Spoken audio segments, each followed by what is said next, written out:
I found my wife's diary in the basement and regretted opening it. Hey guys, my name's Mike. I'm 38, and I've got something weird to share. I'm not usually the type to dump my life online, but the past couple weeks have thrown me for a loop.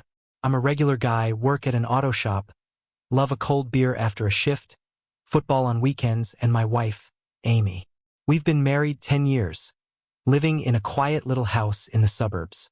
She's the steady one, quiet, sweet, always has dinner ready when I get home. Lately, though, she's been off, distant. I figured it was stress or something. Then I found the diary. Started 2 weeks ago. We'd had a dumb fight. Nothing big, just her nagging about the mess in the basement. Mike, it's a disaster down there, she said. Can't find anything. I shrugged it off, but the next day I had a slow shift, so I thought, why not? Went down with a trash bag, ready to chuck old paint cans and busted lawn chairs. It's a cluttered mess. Boxes from when we moved in, stuff we never unpacked. I was knee-deep in junk when I saw it. A small, beat-up notebook wedged behind a stack of cardboard. I pulled it out. The cover was faded. No label.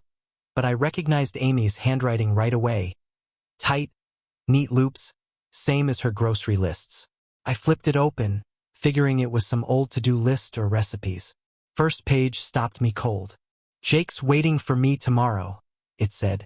Dated 12 years back, before we met. Jake? I don't know any Jake. My stomach did a little flip, but I kept reading. He knows how rough it's been. I don't deserve him. I sat there on a crate, staring at those words. Was this an ex? Some guy she never mentioned? We talked about our pasts. Hers was pretty standard. Grew up in a small town, moved here for college, met me a couple years later. No Jakes in that story. I could have put it down, let it go. But I didn't. I flipped a few more pages. Same stuff, Jake this, Jake that. He makes me laugh. He's the only one who gets it. All old, all before me. So why did it feel like a punch? I brought it upstairs that night. Amy was in the kitchen, stirring soup, humming some tune.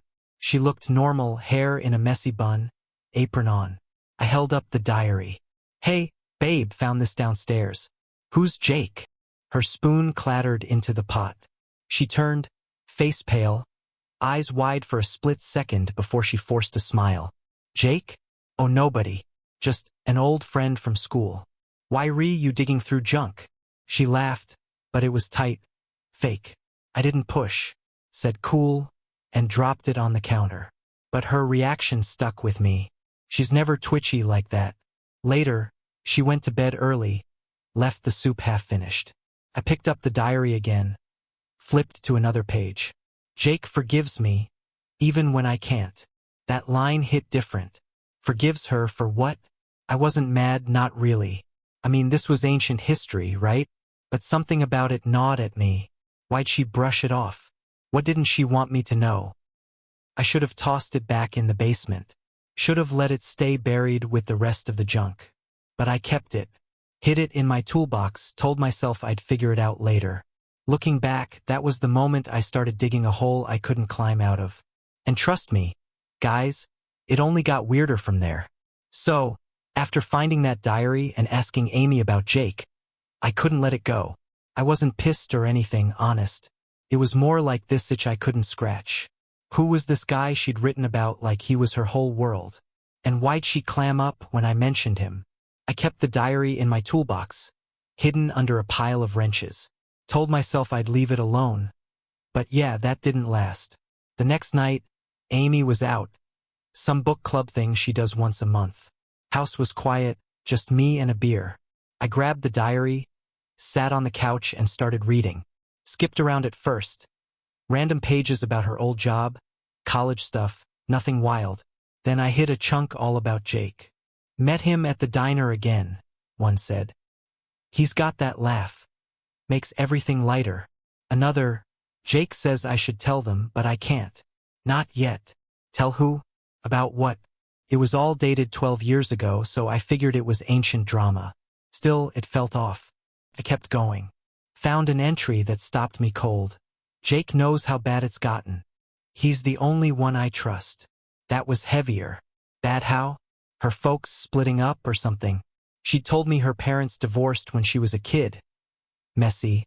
But she got through it. No mention of a Jake helping her out.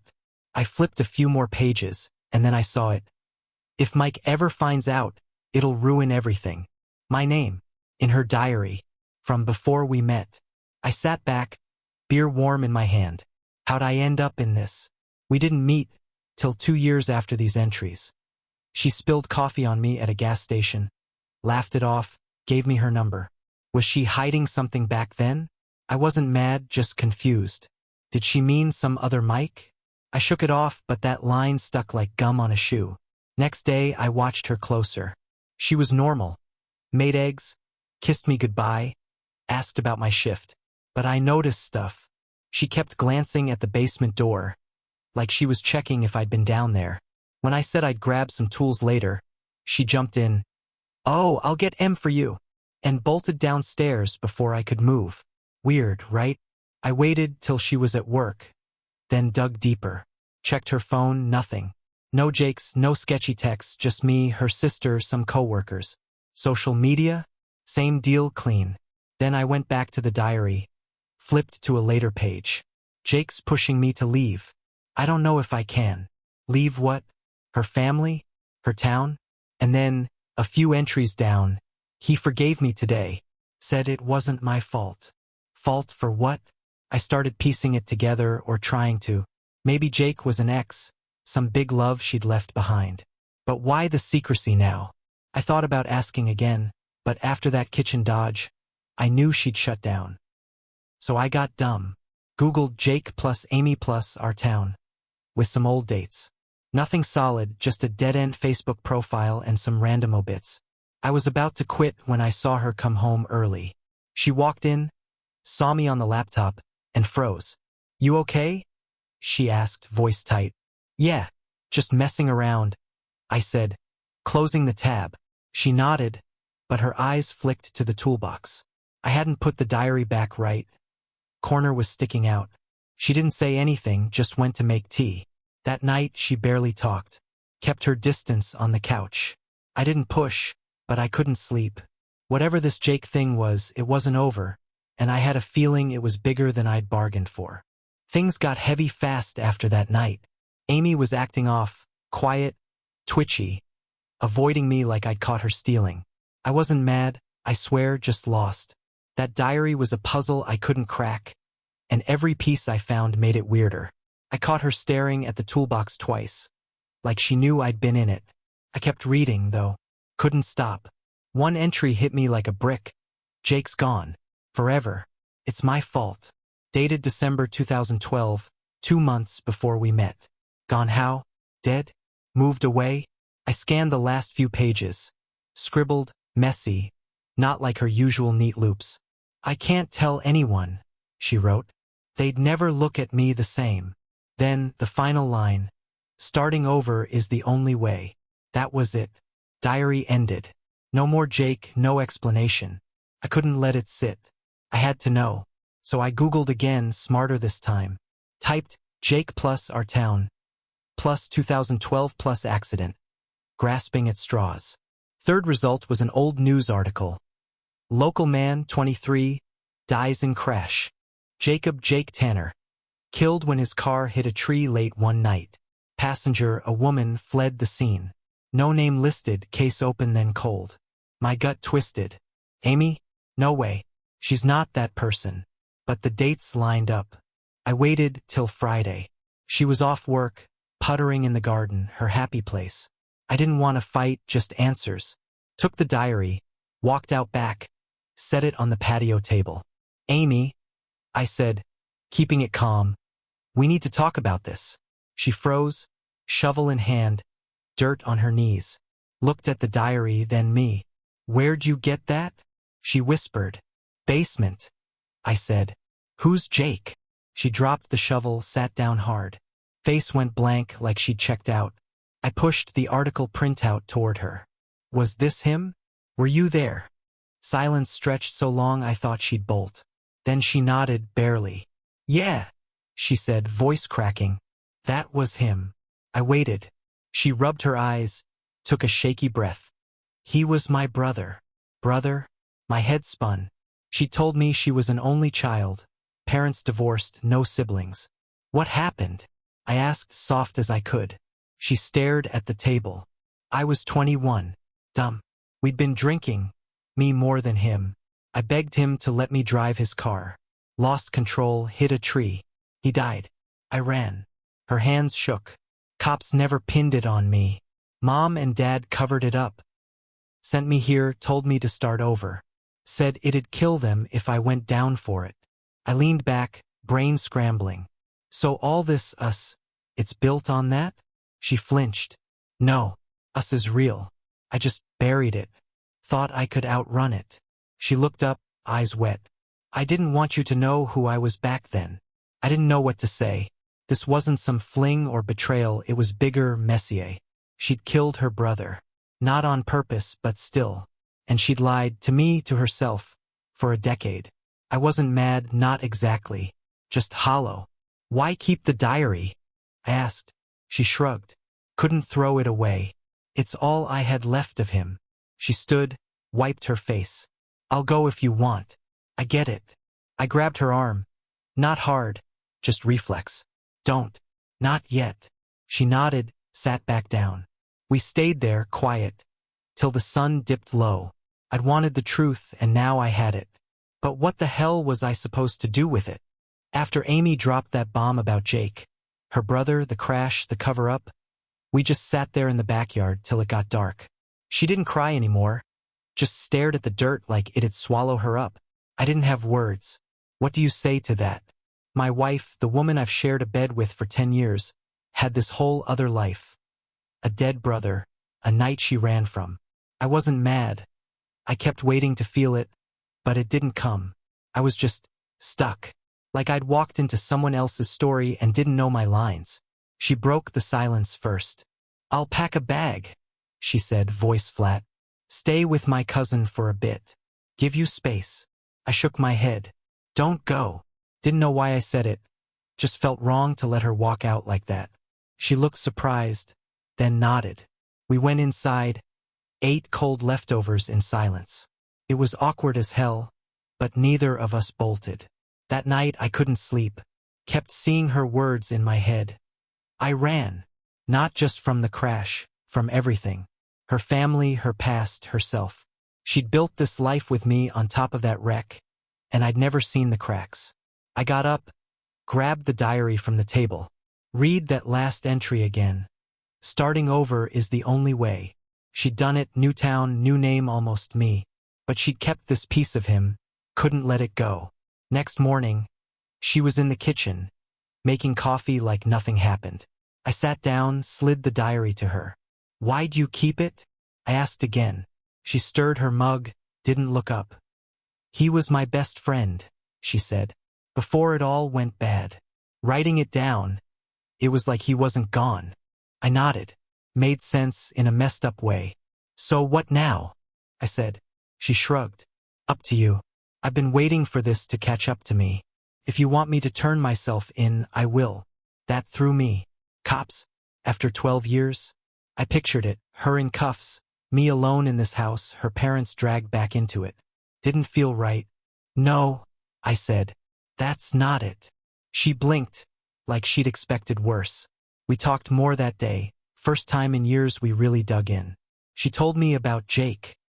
Funny kid, loved cars like me, wanted to be a mechanic.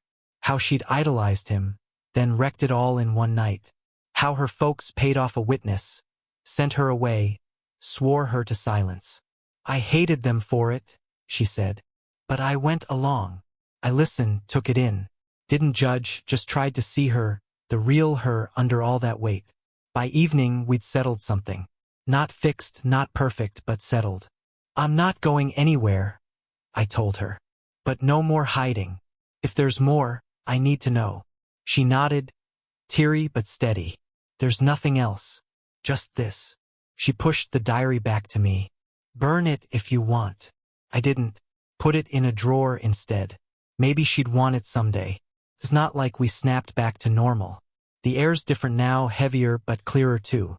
I don't know how to live with this yet. Not fully. She's still Amy.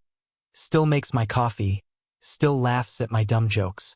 But she's also the girl who ran, who lost everything before I found her. I'm not sure what that makes us now. Guess we're figuring it out, one day at a time. So that's where I'm at, guys. It's been a few days since Amy laid it all out. Her brother Jake, the crash, the years of running. We're still here, still in the same house, same routines. She's back to gardening, I'm back to fixing cars. But it's not the same. Not worse, not better, just different. I catch myself watching her sometimes, wondering who she was before I knew her. Not in a bad way, I'm not stewing or anything. Just trying to fit this new piece into the picture I've had for a decade. The diary's still in that drawer. Haven't touched it since we talked. She hasn't either. I keep thinking about burning it like she said, like maybe that'd close the book on it. But I don't. Feels like it's hers to decide, not mine. She's been quieter since that day, but not shut off. Yesterday, she brought up Jake unprompted, first time ever. Said he'd have liked me, that we'd have bonded over engines. I smiled, said, yeah, maybe. It was small, but it felt like a step. I keep replaying how it went down. Finding that notebook, reading those words, seeing her crack open in the backyard. I don't regret asking. Yeah, it shook everything up, and I'm still wobbly on my feet. But I'd rather know than live with a shadow I can't name. She's still Amy. Still the woman who laughs too loud at my bad puns, who leaves me the last slice of pizza. But she's more now, too. More real, maybe. More broken. I don't know if that makes us stronger or just messier.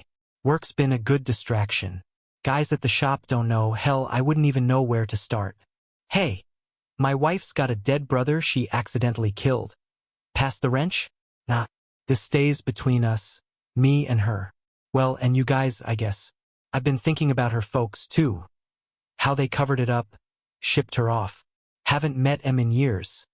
They're out west somewhere. Wonder if they ever think about Jake or her or what they left behind. Nights are the hardest. Lying there, listening to her breathe, I keep asking myself, what now? Do we just keep going like this never happened? Can you even do that with something this big? I don't have answers. She's trying, cooking more, talking more, like she's proving she's still here.